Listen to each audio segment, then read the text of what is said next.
let's jump into the stock analysis of Google, otherwise known as Alphabet. Is it time to buy? Is it time to sell? Is it time to hold? Here at the Rutherford Report, we dig into the data to find out. As always, hit that like button, subscribe, and click that bell notification.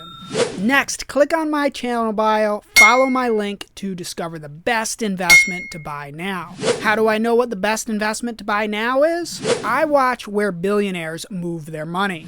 And the people who subscribe and get on my newsletter will be the first to find out what I uncover.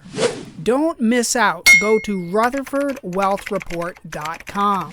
Real quick, before we get into this, I am not a registered financial advisor. Do not listen to a guy like me. Statistics say you will lose all of your money. Okay, so the first thing I like to look at when I look at any stock is I want to know, what are the billionaires doing? In Li Lu, who Charlie Munger thinks is a very, very good investor, well, he's got a large position. He's got 17% of his portfolio in Alphabet or Google and 17% of his portfolio in the other class of shares of Google. So this is a very, very big position. And I know we can't see everything in his portfolio, but it's just something that I like to look at. I like to see what people who have teams of analysts, maybe they have some special information or access to insider information. And another thing that I look at is who's holding this. So if I look at Google here, well, it turns out 4,700 different hedge funds are holding this company. And some of them, like Palo Alto Wealth Advisors, well, they've got 30% of their portfolio in Google. Well, it's 27 right now. It was 30. So look at all of these companies. They have teams of analysts. They've got special researchers. They've got tons of experience. And they've got big budgets for research that the retail investor just doesn't have. So you can see lots of hedge funds betting really big, 18% of their portfolio, 12% of their portfolio, 10%. So there's many, many, many. In fact, 25 of these hedge funds are betting massively on Alphabet. So now the question only becomes, is it a buy now? Is it a sell now? Is it a good price? What's the potential here? So I've got my notes here, and I'm just going to use them since I'm really not in the habit of making these videos yet. But the first thing I like to do is I like to look at profitability. So here we are over here. Let's look at Google's revenue. So you can see from this chart, it's up and to the right. This is the type of chart that I like to see because this is the type of chart that dreams are made of. Every day it's compounding, it's making you more and more wealthy. Now, you can see they're growing their revenue at a slower rate than they used to. If you look down here, it used to be 25% a year, 20%, 17% a year. Now it's really going 13, 15%. So is Alphabet still a buy? Is this a warning sign? Well, let's dig into the data because clearly right now Alphabet is profitable. How do they make their money? Well, if they're going to be profitable, they're going to need to make more and more money.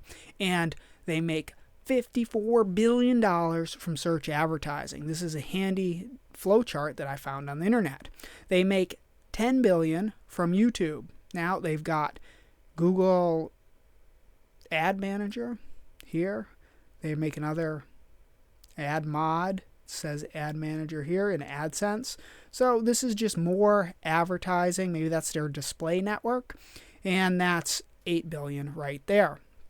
They've got Google Play, $11 billion, Google Cloud, $12 billion. Now, Google Cloud is growing like crazy, 30% year-on-year growth. You can see many of these other things are growing at a much lower rate, but that doesn't make this a buy, and it certainly doesn't make it a sell. We're going to have to dig deeper. Now, one of the things that I like to check, yes, they're making money, but are they in any danger of going bankrupt? So Google has about $10 billion in debt. You can see that they've been slowly paying the debt off. And $10 billion is nothing for a company like Google that is making so much money. It's just gushing cash. and they could pay off the debt tomorrow if they wanted to. So I think Google right now is very profitable. It stands to be profitable in the immediate term. The internet's not going away, search is not going away, YouTube is not going away, but I know people are a little worried about search, so we're going to dig into that. Are they going to continue to be profitable? Well, the number of Google searches over time, here is some cool research that I found. You can see that it's just growing. And in 2024, down here, we've had 8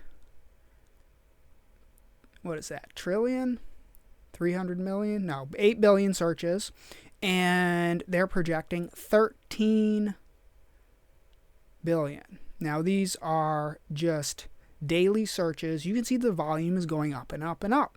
So there's really nothing slowing it down. I know people are worried about AI. They think everyone's moving over to ChatGPT. Well, the data tells us differently. Of course, on the margin, this could be happening, and this could be eroding Google's business over time. So this is one of the reasons that I always look at economic moat. It's the next thing on my checklist. Now, Google is way more than just a search company. I know that's their primary driver of profit and revenue right now, but they've also been scooping up other fantastic buys. So they bought this cybersecurity company just a few years ago, and they only paid $5 billion for it. Why is this interesting? Because cybersecurity is one of the hottest things. Think about this. The digital age, more and more stuff is going online. Everything is online. You're going to need more and more cybersecurity because you've got companies like Palo Alto Networks. Look at this company. If you look at the chart, it's up and to the right. It's making so much money. It's making more and more money. So I expect that Google's acquisition of this cybersecurity company is going to end up pretty good for them. They've also got companies like Fitbit they bought in 2021. So this they can use directly to compete with things like the Apple Watch, and maybe they're going to go into health. We don't need to know all these specifics. I don't care about them. I just want to know that there's a possibility for growth because everyone wants to predict the future. The future is very volatile. Different things can happen. So I want to know, is there a chance, and a good chance, that they can continue their economic moat? Well, they've got Looker, so this is a business intelligence software and data analytics company that they acquired. And, big data is going to be huge in the future. And Google has one of the companies that has the most data out there. They've got Nest. This is smart home products they bought in 2014. And way back in the day, they bought Waze. This, I think, turned into their maps. And DoubleClick was what really got them all of that money that helped them the advertising solutions for all of their ad products. And of course, YouTube. Now, if search is slowing down, which the data is not showing us that yet, but they've got all these amazing things. Like YouTube is the future for television. Right here, I'm going to be sharing this with you on YouTube. So I really don't think that just if AI begins to cut into the search business, is it really going to cut into all of Google's other businesses? And is it going to cut into them at a rate that's going to cripple the company? That is the million-dollar question. Well, they've got Waymo, so everyone knows robotics, self-driving is here. It's coming right now. Well, Google's going to benefit tons from Waymo. And, of course, we've got some more moonshots. Google's got the quantum AI. It's building its quantum computing stuff. I'm not even smart enough to know what that is, but I know potentially in the future it could be a really hot thing. And this just tells me that Google has huge potential growth, and that's the next thing on my checklist. What is the potential growth? We've got quantum, we've got AI, we've got Waymo, we've got cybersecurity. So there's huge potential for massive growth that doesn't even count the incremental growth coming from just the AI working better on search. And guess what? If AI doesn't work, then Google is going to continue to dominate in YouTube and advertising. If Google does get AI to work even better, well, they're going to dominate in AI. And they have all these things, these multiple prongs that really cause me to not think that all of this AI thing is way overblown. People are so worried about it that they've driven down the price of Google. So the next thing on my checklist, I really like to look at alignment and strong management. Do we have a strong management?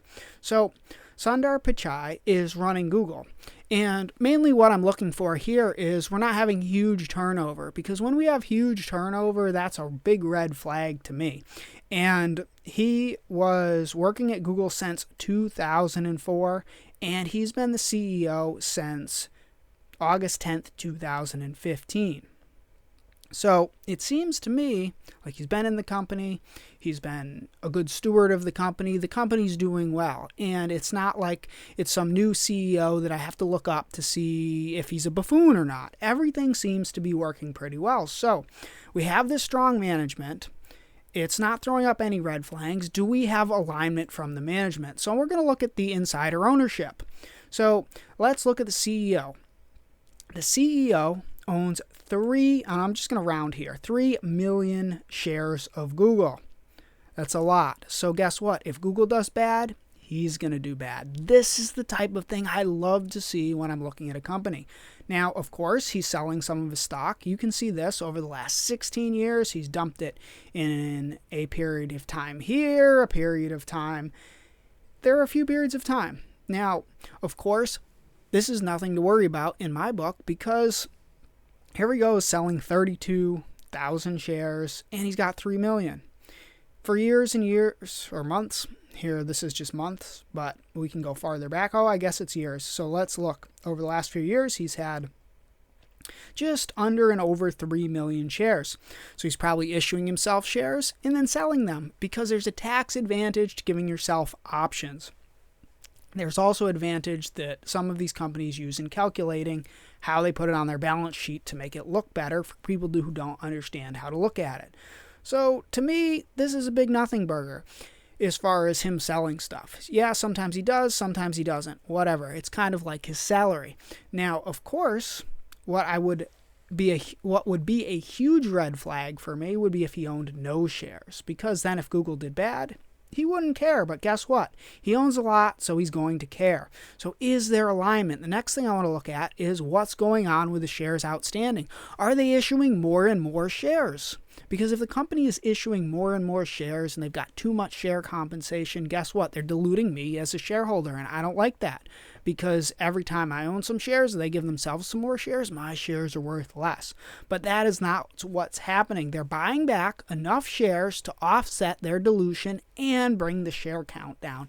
This is a thing I love to see. Let's look at the graph. You can see it's just coming down. Now, back when Google was growing from 2010 all the way up to 2014, you can see they were issuing a massive amount of shares. But ever since 2018, they've been buying back shares at a higher rate than they've been issuing them. So this tells me they're in alignment, at least currently, with the shareholder. Now, I want to keep my eye on this, because if they start screwing the shareholder over, I'm going to have a real different opinion of Google. But right now, looks pretty good to me. So now I want to move on to figuring out my next step. Is this a good price? Are we at an undervaluation for Google, or is it wildly overvalued and should I run from the hills? Because I always want a good deal, and I want to pay a price that has the possibility of getting me a good return. So right now, let's just quickly look at the earnings per share for Google. So in 2024, Google earned just over $8 per share. Now, what do the analysts believe Google is going to earn next year? This is how we're going to figure out if it's undervalued or not, and what potential return I could get by investing in it. Well, the consensus EPS estimates is $9.59. So let's do a quick little calculation here. Right now, we've got $8.04. Analysts think we're going to go up to $9.59. This is a rate of return of 19% if this happens. This is a pretty amazing return, but not so fast. We want to look over a long period of time and make a good guesstimation of what could happen, and just kind of try to determine, is this a great time to buy Google or not? So if I look at The earnings per share, how much did they increase? Well, if I look over this time, it's pretty lumpy. Sometimes it's 30%, sometimes it's 40%, sometimes Google even starts to have a decline in their earnings per share. Back in 2022, they went down 24%. So if I just use this right here to get some math, the EPS growth rate as of May 27th was 12.79. So this just gives me a wild estimate of how they've been growing the company. Analysts expect the growth rate to be even higher, but this is what the growth rate actually is. Say the economy slows down a little, say something happens. All I want to do is get a wild estimate here. Now, I'm going to be putting all of these into my calculation to see if Google is undervalued or not. Now that we know what the growth rate potentially could be, how much the earnings per share are, let's look at what people typically pay for Google. Because the market, it's the best signal out there. It tells me what people want to pay. When do they want to pay a lot? When do they want to pay a little? So we're going to get a range of options to decide if Google is undervalued. We can see that over the last number of years here, let's just exclude this really high point. On average, Google's just over 20, 25. So if it can be as high as 31 people pay for their earnings, it could be as low as 17. So Google's really bouncing from 17 all the way up into the low 30s. So this is exactly how I'm going to calculate whether Google is undervalued or not. I'm going to dump all these things into my handy dandy spreadsheet to give me a fantastic model to model out what type of return I could potentially get from Google. So right now Google is trading at 172. The last 12 months earnings were $8.04, like I talked about. Now, Guru Focus thinks over the last 5 years, it's only got 12.7% growth rate. So the analysts think it's going to be much higher. But let's use this. It's significantly lower. That way I have a good margin of safety. Now, Google has been trading anywhere from 17 all the way up into the 30s for a PE if I just discount the really high years. So let's put it even lower. At a 16, if the market trades at a 16 PE, at this price, potentially the 5-year compound annual return rate could be as low as 6%. Now, this would be if everything goes wrong for Google. If everything goes wrong, people are going to pay less for the earnings. Their perception of the future is going to say, hey, this is going to suck. I don't want to pay as much for it. But let's say the AI doesn't come out and destroy Google's search tomorrow. Let's say it just slowly kind of chips away at it. Well, it's not company destroying. And Google, maybe they get better at their AI. Maybe they disrupt Hollywood with their movie production AI that they've just made. Maybe some of their other bets pay off and YouTube gets even bigger and the future is still bright and people continue to want to pay just what they've been paying for Google, which to me looked like around an average of 25, give or take. Remember, I'm making wild estimates here because anyone who's going to do a cash flow like they do these just crazy math models that have nothing to do with anything to try to figure out if something's worth something. See, before I got into investing, I was a business owner. And there's no way I would run these terminal value calculations on my business. It's really like just mental masturbation. No point. All you care about is what's the cash flow and how much money you're making. Get more customers, make more money. That's the only thing that matters.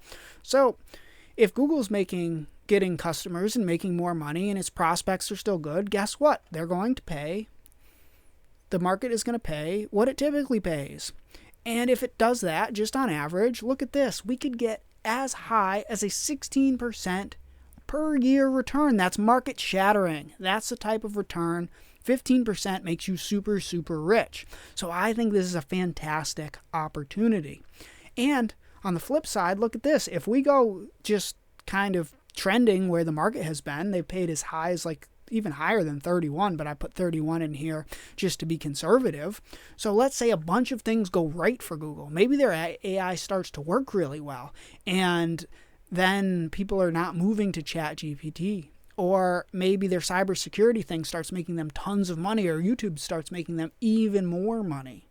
Or Waymo starts making them money, or their quantum computer comes in and it destroys the competition, and everyone gets really excited. So if everything goes right for Google, the market could be paying as high as 31. Now I'm just guessing here, I'm just making a projection, but that kind of price here gets over a 20% compound annual return rate. And that's amazing. That's the type of return rate that will bring you the wealth that can secure your future and buy you anything that you want. So this is an amazing possibility, because here we're like doubling the market. If everything goes super, super well, we could double the market. And now I'm using this on the bad return rate. Let's say if maybe it's a little higher. Let's say that it's like 19% like the analysts expect. 19%. Well, if it's 19%, guess what? It's probably never going to be trading down near 16. And if it is, because things take a turn for the worse, that could be like a 12% return. Or, on average, just what Google's been typically going, 22, 23% return. Or 28% return if things are going exceptionally well. But I don't ever want to bet the farm on things going exceptionally well. So I'm just going to use the 12.7 rate of return that it's been doing over the last few years. That just let's assume AI doesn't destroy the business, and it just keeps growing at a decent rate. Well, this gives me a range of possibilities from slightly underperforming the market to drastically outperforming the market. That's pretty amazing to me. So that really comes down to, how sustainable do you think that Google's earnings are? Well, to me, it has a fantastic business model, and it's not going anywhere. It's not going anywhere anytime soon. So this could be a tremendous opportunity. You're going to have to decide if it's the right opportunity for you. But this gives you just a picture of potentially what type of outcomes we could have. As always, hit that like button, subscribe, and click that bell notification. Next, click on my channel bio, follow my link to discover the best investment to buy now. How do I know what the best investment to buy now is? I watch where billionaires move their money. And the people who subscribe and get on my newsletter will be the first to find out what I uncover. Don't miss out. Go to rutherfordwealthreport.com.